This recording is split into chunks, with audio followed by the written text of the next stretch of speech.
So, gawa tayo ng easy recipe. 3 ingredients lang yung kailangan. Meron tayong basil, ground pork, at saka itong holy basil seasoning paste. Nabili ko lang ito sa Walter Mart. So, tara, simulan na natin ang pagluluto. Sa mainit na pan, ilagay lang tayo ng kaunting cooking oil. So, yung unang step, lagay natin itong ating ground pork.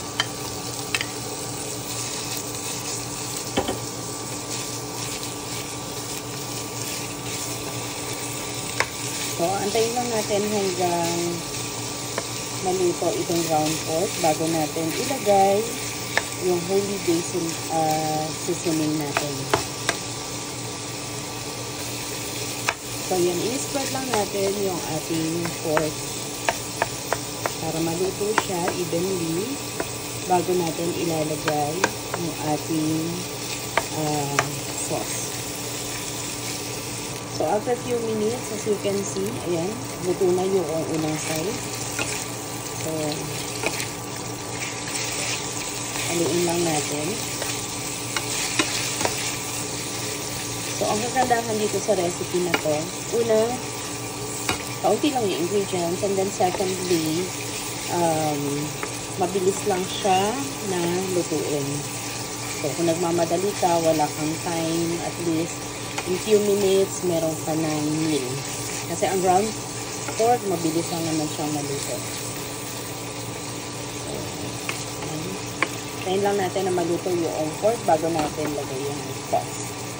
Ngayon, lalagay na natin itong ating holy basil seasoning paste.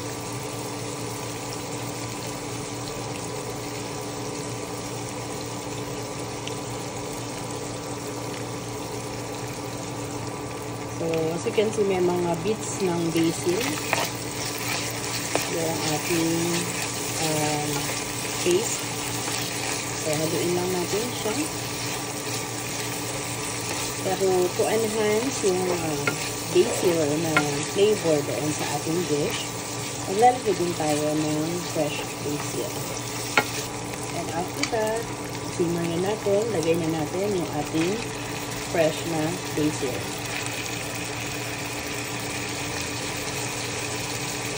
Then, mix lang ulit.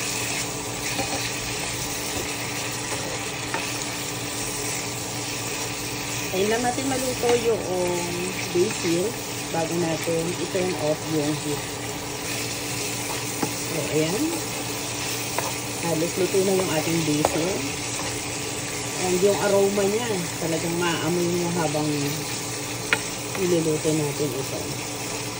So, of course, bago natin, tikman muna natin. So, check natin yung lasa.